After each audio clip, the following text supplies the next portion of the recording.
women in my group. Women win the vote. Whoops, it's being recorded. I have to get that off the screen. Okay. So Frances is one of the 19 women in my book. Women win the vote, 19 for the 19th Amendment.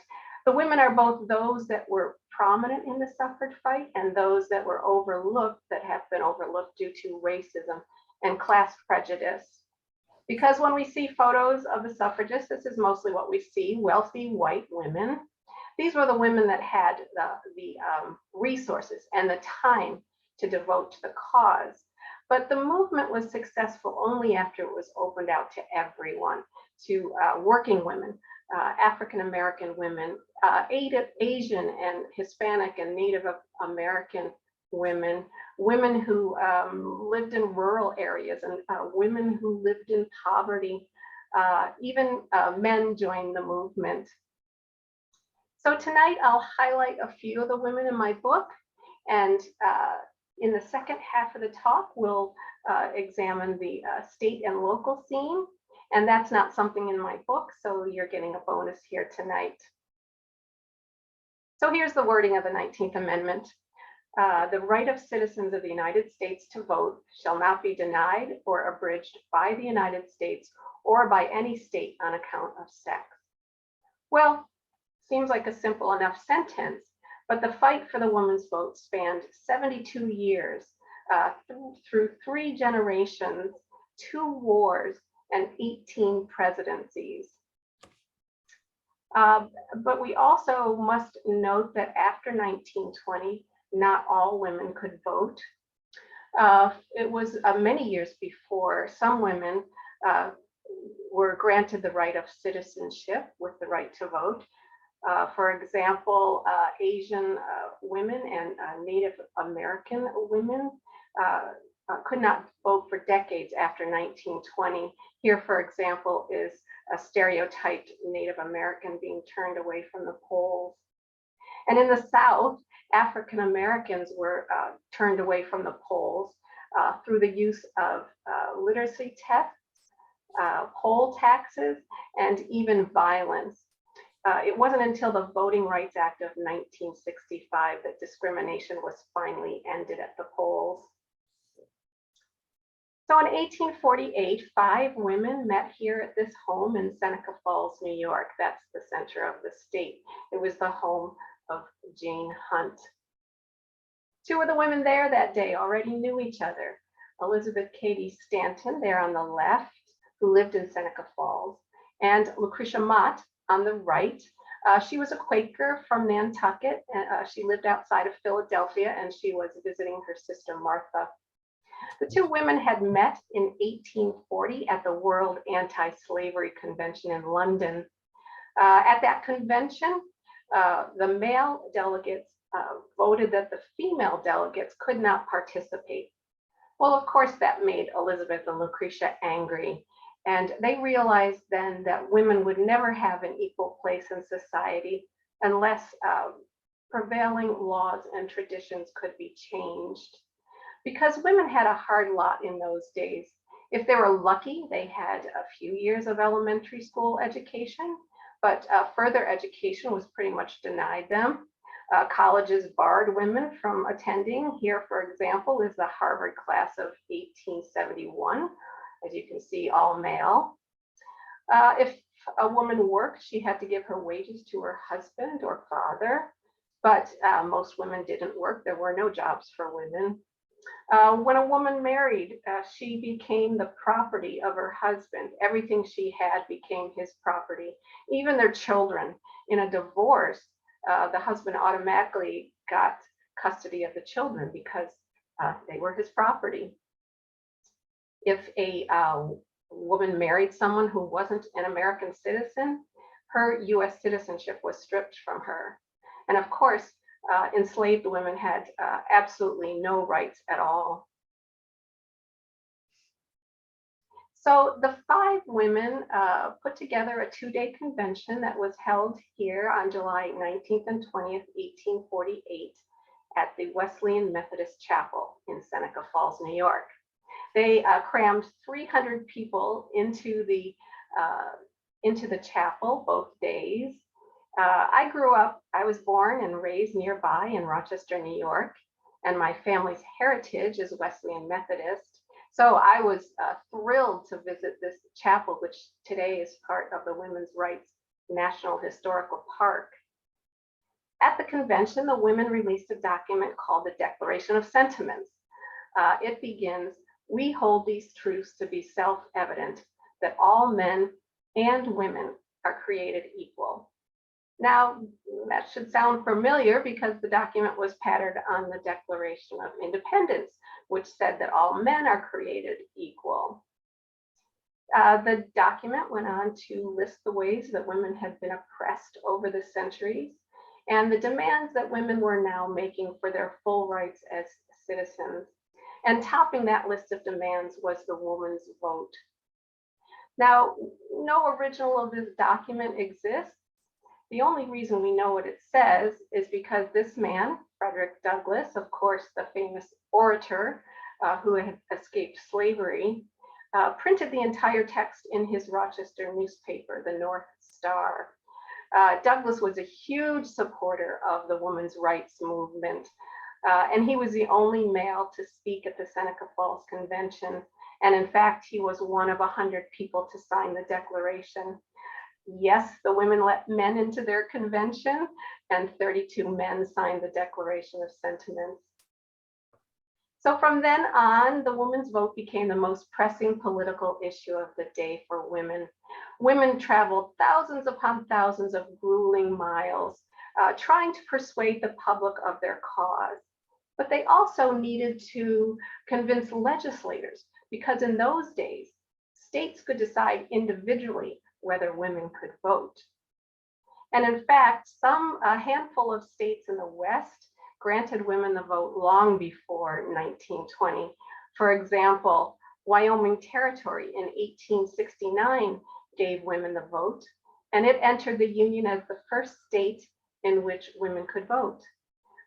Here is a drawing from a popular newspaper of the day, Leslie's Illustrated. It shows women in Wyoming voting in 1888. So if you know anything at all about suffrage, you know the name of Susan B. Anthony. Susan met Elizabeth 3 years after the Seneca Falls Convention, and the two became fast friends and the drivers of the suffrage fight. Elizabeth was the thinker and the writer, and Susan was the organizer and the speaker. Elizabeth liked to say, "I forged the thunderbolts and Susan fired them." Well, the two women could never have known how long it would take to win the vote. In fact, neither of them saw it in their lifetime. A lot of things slowed progress of the movement. For example, during the Civil War, many women left the suffrage movement to devote themselves to the war effort. And then after the Civil War, the issue of whether African American men, including those who had just been recently freed from slavery, should get the vote at the same time as women or even before women, split the suffrage movement down the middle.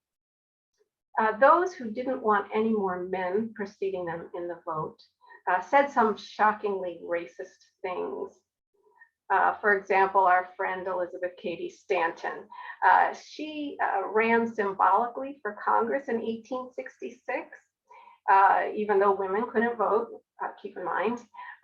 She laid out her platform here in the Chicago Tribune, and I'll read a sentence. And I just want to say that I don't want to offend anyone. I just think we need to realize how blatant the racism could be back then. So here's what she says. "In view of the fact that the freedmen of the South and the millions of foreigners now crowding our Western shores, most of whom represent neither property, education, nor civilization, are all in the progress of events to be enfranchised, the best interests of the nation demand that we outweigh this increasing pauperism, ignorance, and degradation with the wealth, education, and refinement of the women of the Republic."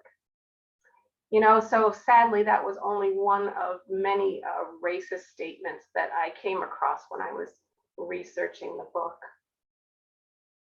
So African-American men did indeed get the vote in 1870 with the 15th Amendment. But the rift in the suffrage movement went on for another 20 years, making them essentially ineffective for the rest of the 1800s. In the next century, war again intervened, World War I, and again, many women left the suffrage movement to back the war effort. But in 1913, two women had grabbed hold of the reins of the suffrage fight, and they became the modern day Susan and Elizabeth. On the left, one of them was Alice, Jersey girl, Alice Paul. Her family lived in Mount Laurel, New Jersey.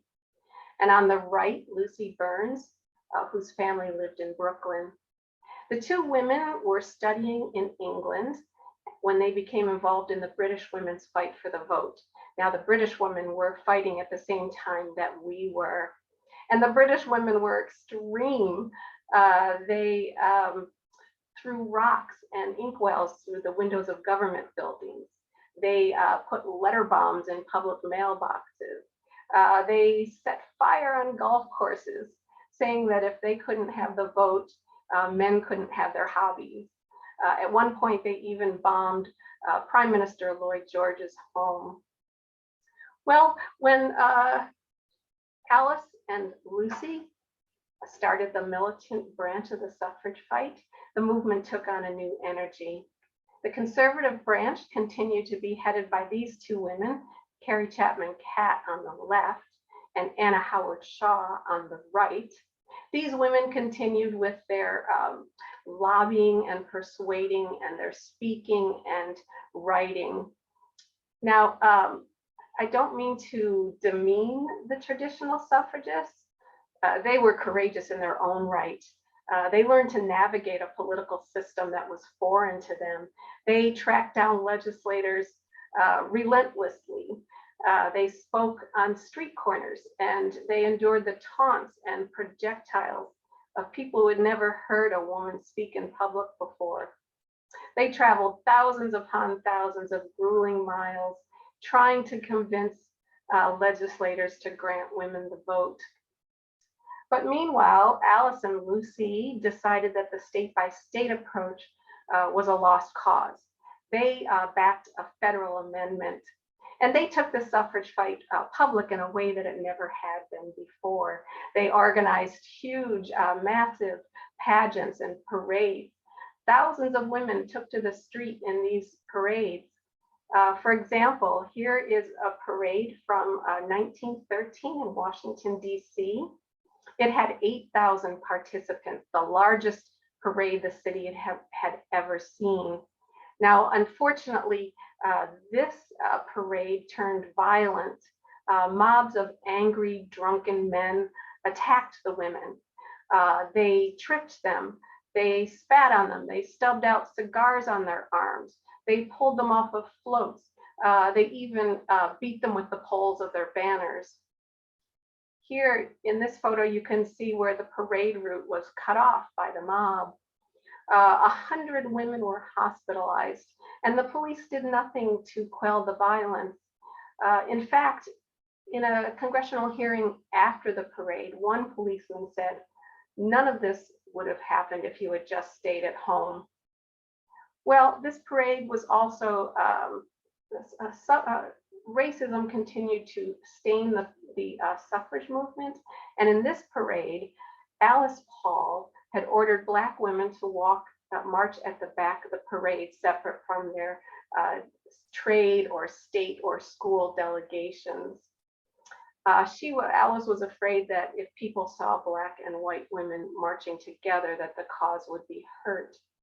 However, one woman defied Alice's edict, Ida B. Wells Barnett. Ida was a journalist and an anti-lynching activist. She had come to the parade with her delegation from Illinois. She lived in Chicago. But at the start of the parade, she was nowhere to be found. And her friends thought she had just turned around in anger and had gone home. But after the parade stepped off, at one point, as the parade walked by, Ida jumped out from the crowd and joined the all-white delegation from Illinois. She said, "Either I go with you or I don't go at all." This is a moment as it was recorded by the Chicago Tribune. Under Alice and Lucy, suffragists became the first organized group to picket the White House. On January 10th, 1917, they began picketing outside the gates. Unlike the British suffragists, they practiced civil disobedience, not violence. They came to be known as the Silent Sentinels because they didn't say anything. They let their banners and their sashes and their signs speak for them. Now, the women drew increasingly larger crowds, and the crowds could become rowdy and sometimes even violent. In June 1917, police began arresting the suffragists and taking them to jail. This photo, you can see the two suffragists there are being arrested by, surprisingly, a policewoman between them. So on the night of, this is my favorite suffrage photo, and it's the one from which I take the title of my talk, Choosing to Conquer. In this photo, Alice Paul is heading out from her headquarters to the picket line, and her banner reads, "The time has come to conquer or submit. For us, there is but one choice. We have made it." Well, Alice is actually echoing President Woodrow Wilson, who said these words in regard to winning World War I. Wilson was dragging his feet on the suffrage question, and Alice liked to needle him and use his words against him. So on the night of November 14th and 15th, 1917, police arrested 36 picketers and brought them here to Occoquan Workhouse in Lorton, Virginia. The workhouse was a vile place that housed criminals under the worst conditions. The women were dragged by their hair and wrenched by their arms down into freezing, filthy, bug and rat infested cells. They were thrown to the cement floor. They were slammed against iron beds and benches. One woman blacked out. Another woman had a heart attack, and no one received any medical care or even food and water.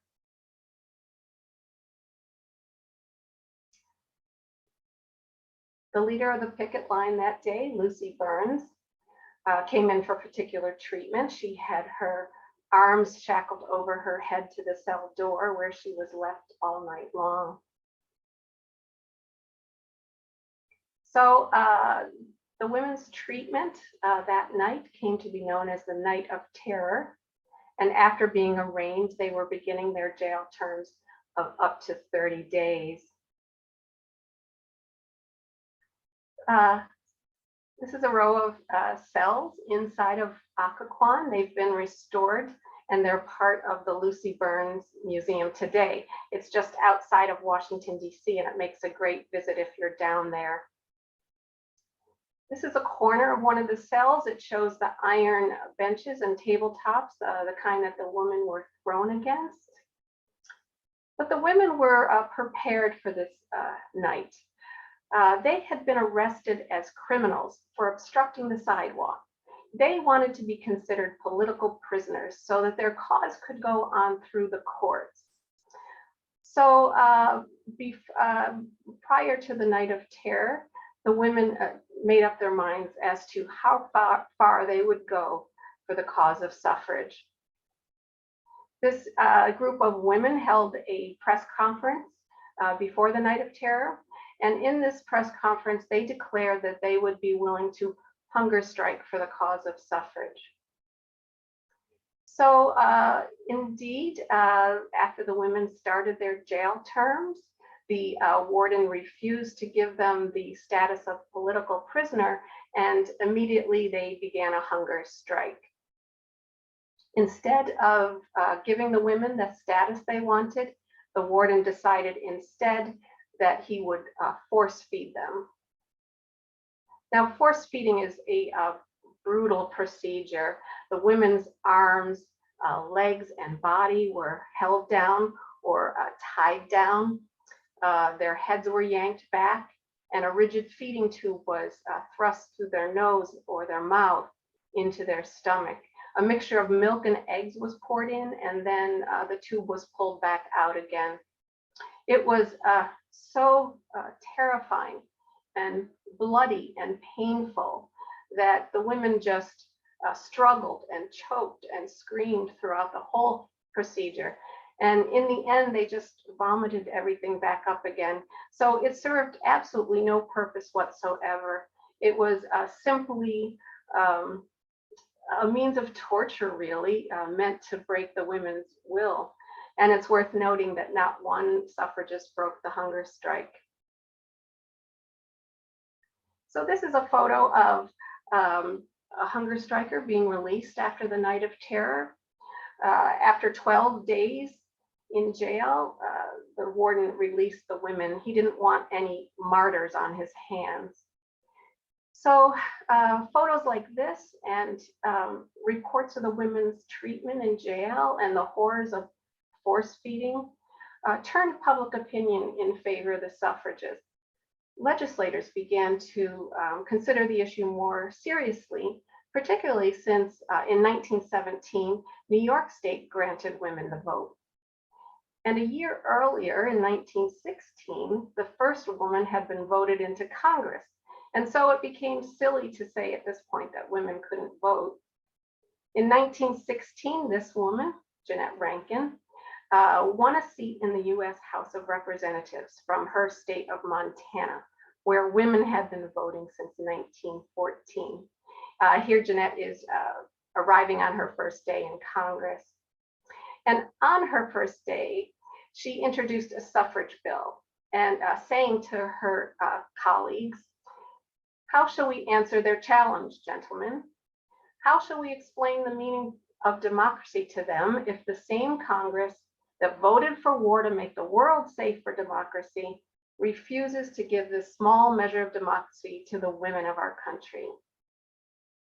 Well, it was a couple more years and a few more attempts, but finally in June 1919, Congress passed the 19th Amendment.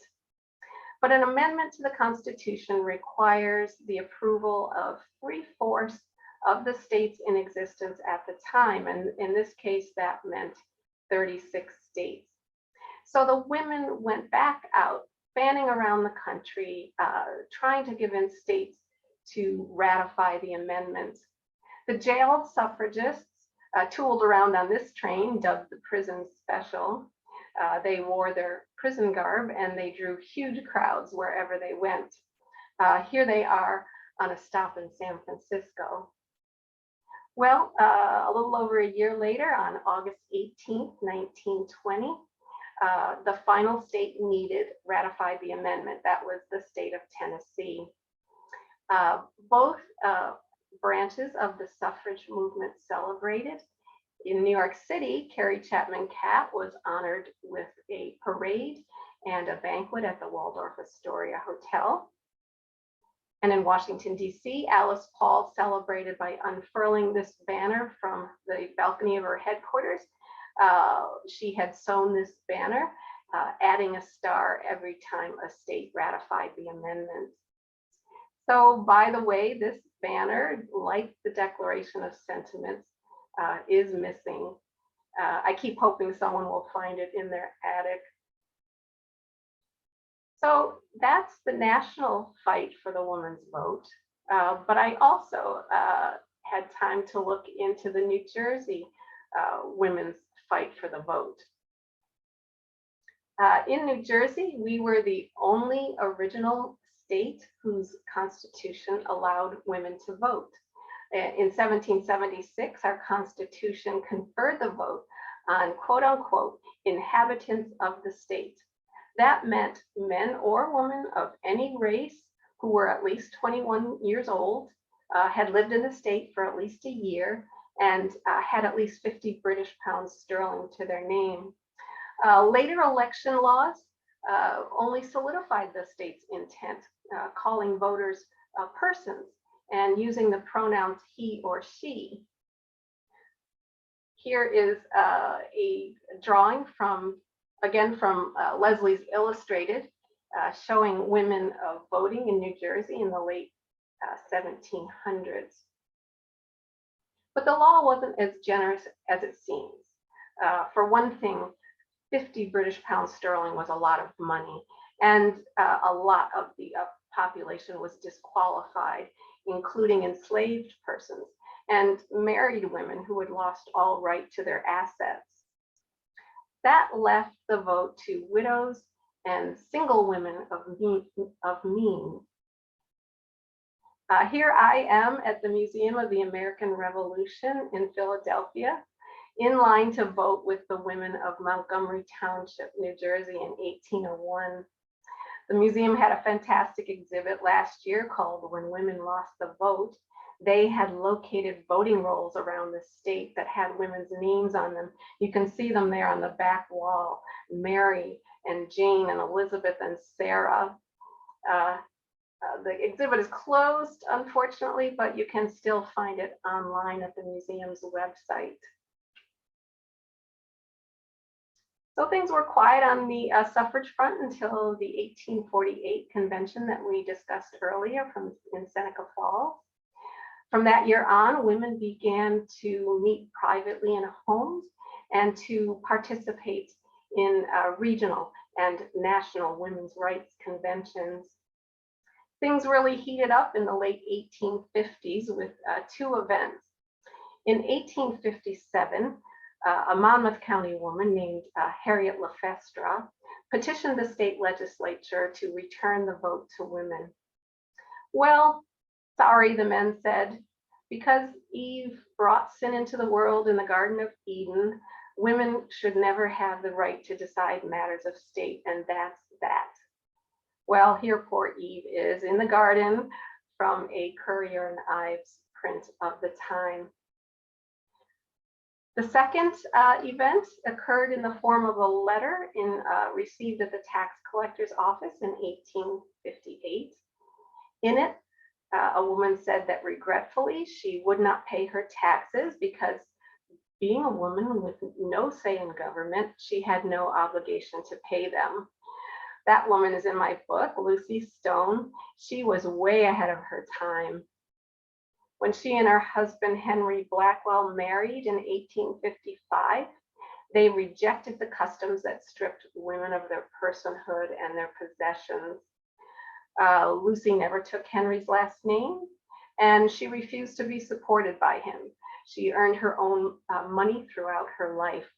But Henry was solidly behind her, and along with her, played a huge role in the suffrage fight. So back to Lucy. In retaliation for the unpaid tax bill, the city of Orange confiscated some of her possessions, including reportedly even the cradle that she rocked the couple's baby in. But they had a lot of friends, and their friends bought everything back for them. 9 years later, in 1867, Lucy founded the New Jersey Women's Suffrage Association. And from then on, organized groups began to sprout up around the state.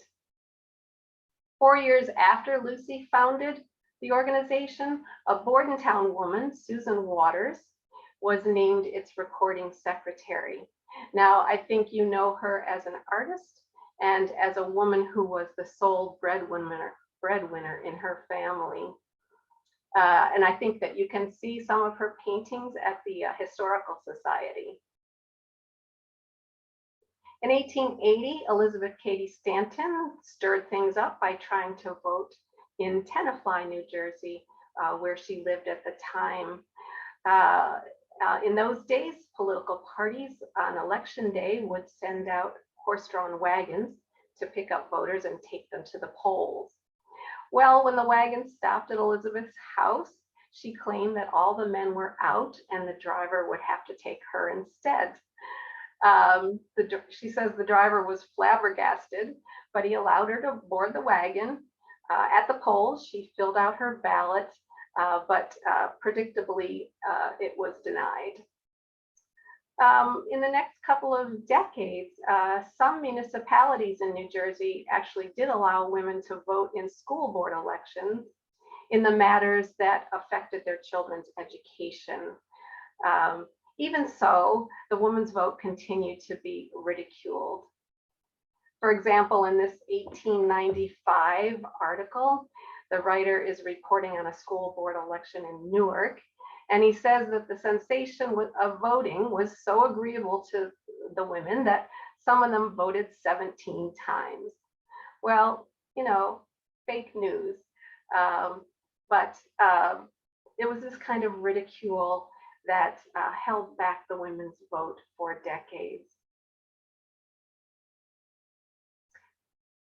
Legislators remained unmoved about the full universal suffrage for women until in 1912, this woman, Lillian Ford Fikert of Plainfield, emerged as the state's suffrage leader. Now, Lillian was on fire.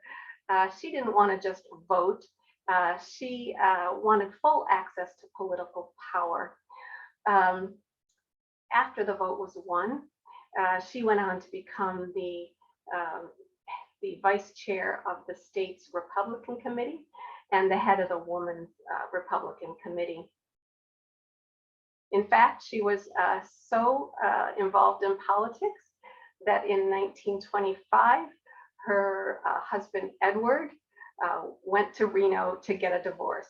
He said that Lillian had become possessed with a mania for politics and had neglected him and their home almost entirely, causing him extreme suffering. Well, Lillian didn't even go out to Reno to contest the divorce. It was granted, and 6 weeks later, Edward married his secretary.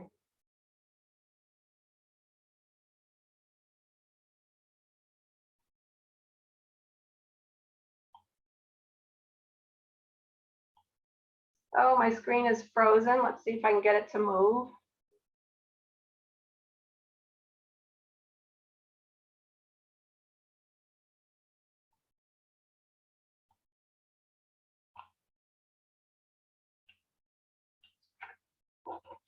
Let me see if I can do it with my mouse.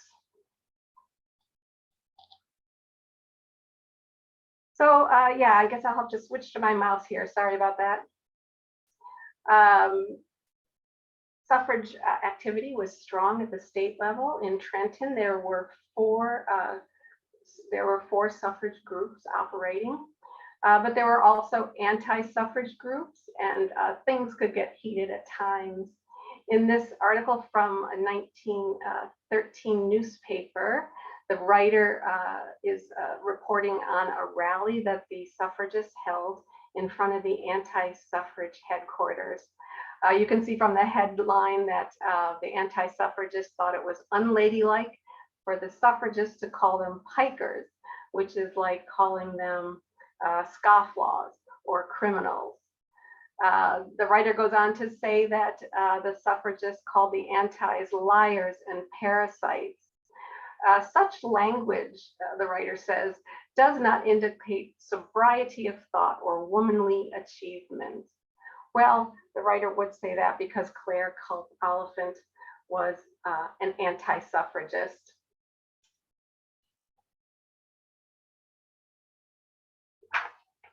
Well, in 1915,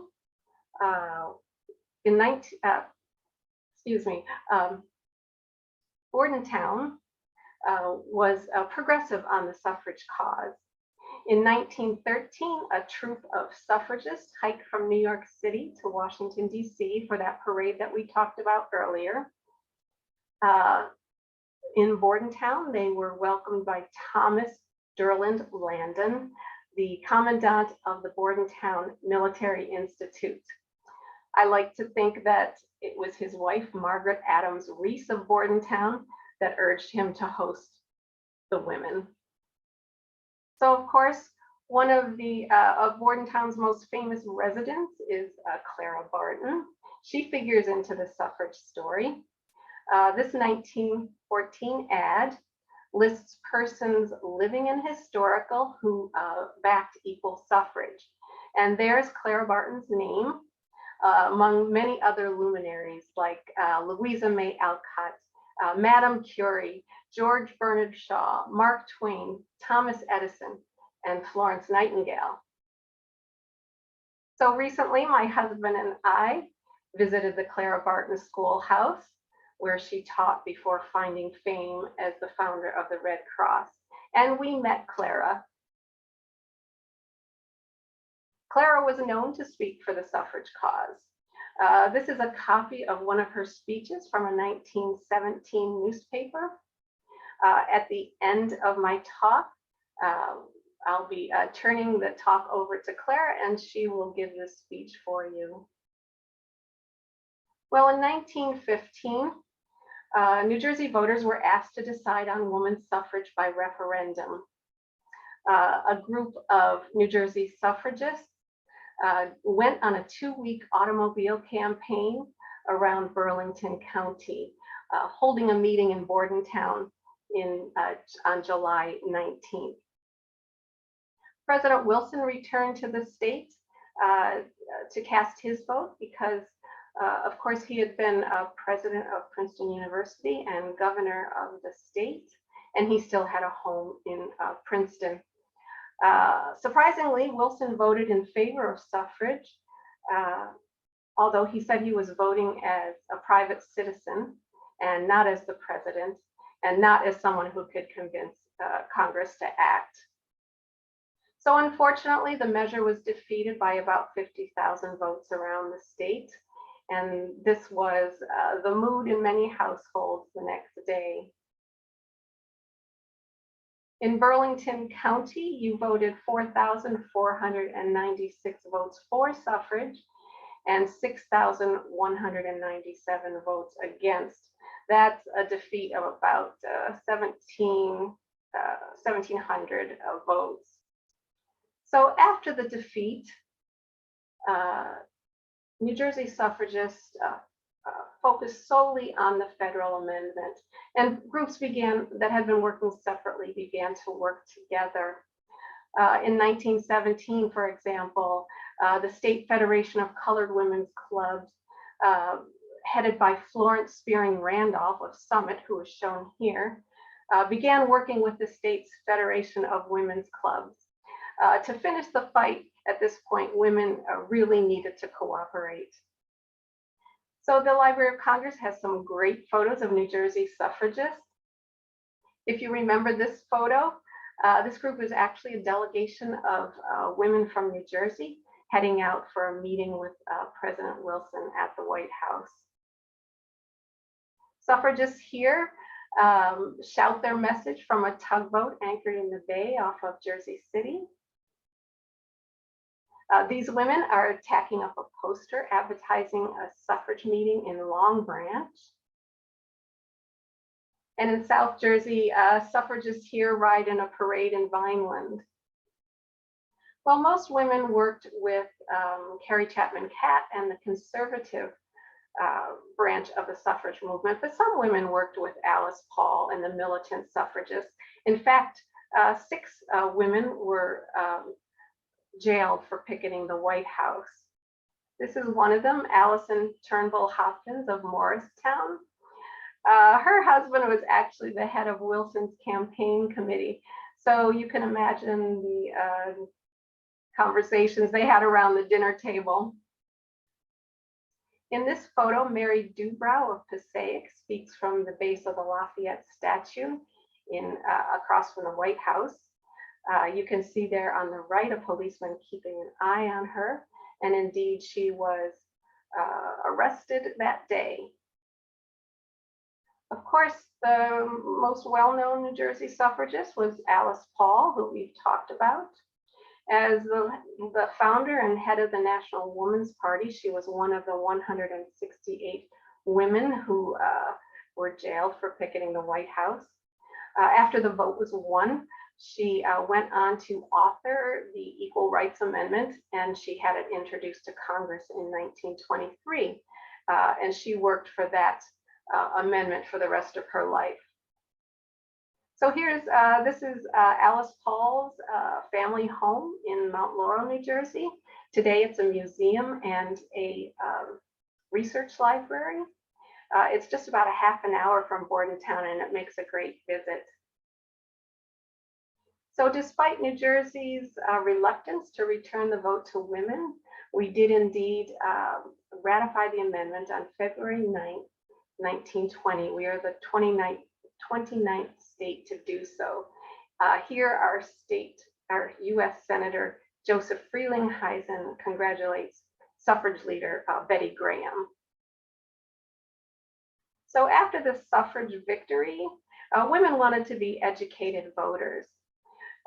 In this article from a 1920 Bordentown Register, the writer notes that 100 women showed up at a meeting to learn about the voting process and the issues of the day. The meeting was presided over by a Bordentown woman, Minnie V. Flynn. She was the first female high school principal in the state. So in New Jersey, as around the state, women reorganized as the League of Women Voters. It's an organization that exists today and is active. You have a chapter there in Burlington County. It's one of many organizations that exist to keep the vote simple and fair and accessible to all Americans. So that's it. 72 years of the suffrage fight wrapped up in under an hour. I want to turn the meeting over to Clara Barton so she can give us her speech on the suffrage fight.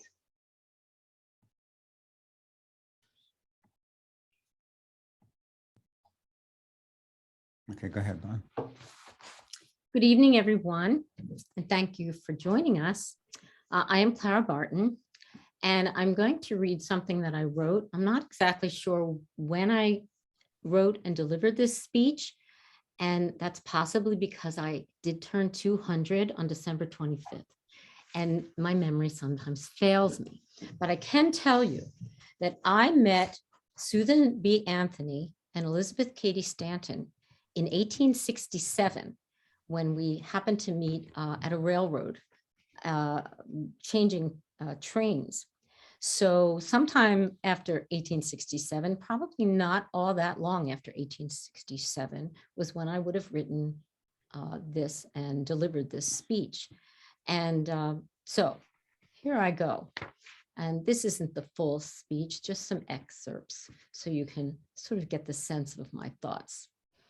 I must have been born believing in the full right of women to all the privileges and positions which nature and justice accord to her in common with other human beings.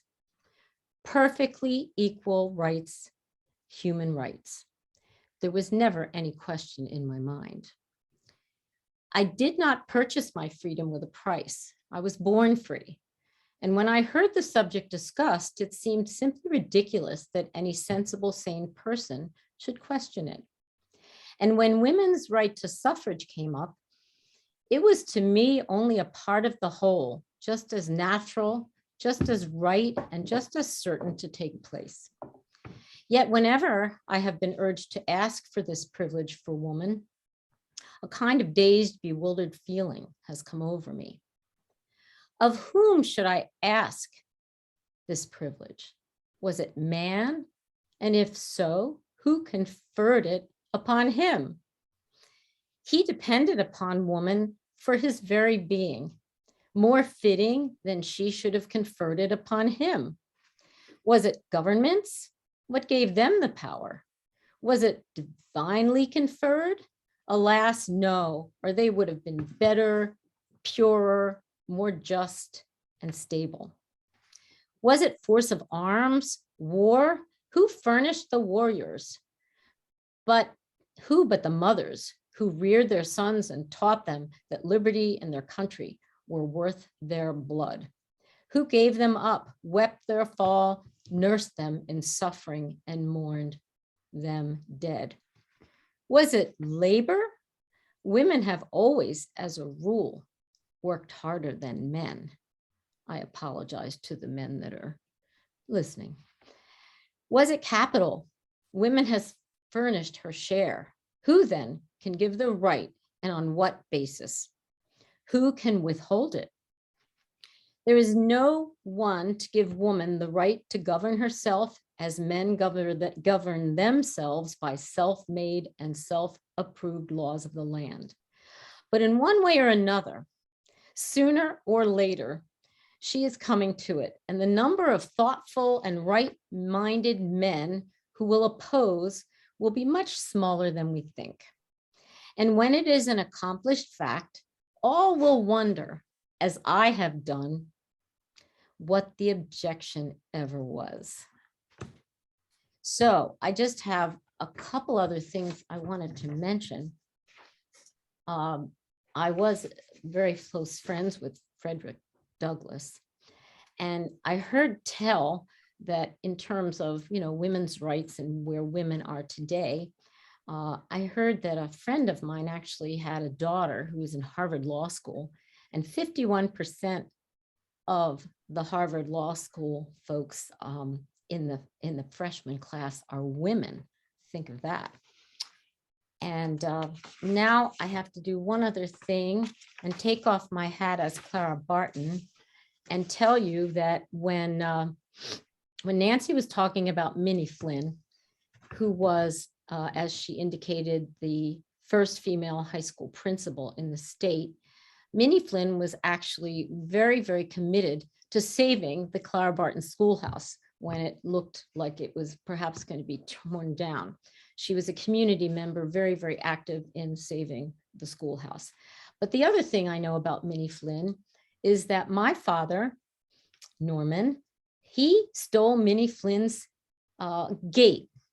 And Minnie Flynn called in 10 students from the high school and said that if the gate wasn't returned by 10 o'clock that particular night, they would all be suspended. And that was all well and good, except my father was not one of the 10 that she called in and threatened to suspend. But that said, he did get the gate back on. So much for Minnie Flynn. So as Bonnie Goldman, co-president of the Historical Society, I will say, thank you so much, all of you, for attending. I know that there may be some questions and we'll give you an opportunity to ask questions. I do want to share, again, this is the book that Nancy wrote. I think it was written for younger folks, but I've read it and it's just really a great book. Learned a lot, some of the things that were covered tonight in her talk. And we thank you so much, Nancy, not only for talking to us tonight, but for doing the additional research that you did to learn about what the focus was in Bordentown itself. So do we have any questions in the chat, Steve? Before we go to the questions, I think I was having some technical difficulties and I may not have described how we lost the vote in New Jersey. And just to say that it was another case of fake news. In 1807, there was an election in Elizabeth that was so contentious that men accused married women and African-American men of voter fraud. Now, it wasn't true, but that was the year 1807 that the state legislature got nervous and stripped the vote from women in New Jersey. So halfway through my talk, I realized I hadn't slipped that in. So does anybody, we don't see anything in the chat. If anybody has any questions, I guess they can unmute themselves. Mm-hmm. Anybody have any questions or comments? Okay, Gary, can you unmute? Yes, I have. Can you Very hear me? Gary. Hi. I have something to add about the connection between Bordentown and the women's suffrage movement. In doing research on my own house, it was once owned by a woman named well, the mother of a woman named Jenny Morris, who was a pretty prominent suffragette in her own right. She was probably the earliest female American journalist. She worked for the Newark Evening News since 1907. And she was also the recording secretary for the New Jersey chapter of the National American Women's Suffrage Association for many years. Again, that's just another connection between Bordentown and the movement. And yeah, that's amazing. I love to hear stories about early journalists, because women journalists, because I have a journalism background and I worked in newspapers and magazines. So I have a particular interest in women, finding that profession so early. Oh, that's really good to know. You mentioned that, I remember once to me, Gary, but have you found anything from Jenny in your house? No. That's no notes or anything. That's a shame. Now I have a message from Anita, who Anita. likes my outfit. Oh, And I just want to say that dress reform is a really interesting topic when it comes to suffrage, because the dresses from the 1800s were voluminous, and corsets and petticoats and these huge mutton sleeves and towering hats. And in order for women to start getting out in public and marching in these parades and hiking for 170 miles from New York City to Washington, D.C., the clothes had to get more reasonable and more comfortable. And so suffrage had a part to play in changing women's fashions. And I'm wearing I have a black skirt on, a white blouse.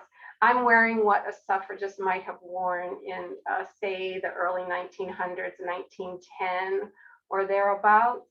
And of course, girls are just as they are today. They don't want to dress like their mothers. So there was a lot of change in the Edwardian period. any other questions or comments? Oh, I think not. I think not. Well, once again, we thank you, Nancy, so much for your wonderful talk. We thank all of you who joined us. As Steve said, we have lots going on. Check our website. We've got a big Joseph Bonaparte exhibit upcoming, and lots of other things going on in the coming months. So we'll look forward to seeing you all then. Yeah, I'll be updating our members with emails about the upcoming exhibit, which is really cool. And we do have a members meeting April 12th that'll be live and virtual, because I know a lot of the folks that are here are members. And so thank you all for joining us. Thank you for your support and interest. And Nancy, thank you so much. Thank you again. Thank you, Nancy. Thank you, everyone. Bye. Bye. Bye-bye.